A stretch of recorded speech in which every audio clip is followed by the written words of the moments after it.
recently, lately, these days, nowadays. Use recently when talking about something that has happened not too far in the past but is now finished. I recently visited the US. Lately is used when talking about something that happened in the close past and is still happening now.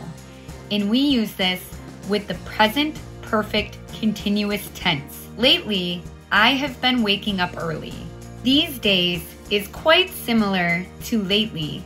We use it when talking about something that started not too long ago and is still happening in the present.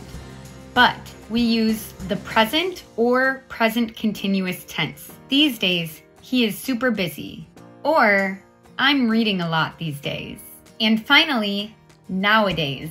Nowadays is used when talking about something that started in the past and is still happening right now. But there are two things to remember when using nowadays. This is usually used when talking about a more general statement. It's often used with statements that contrast something in the past.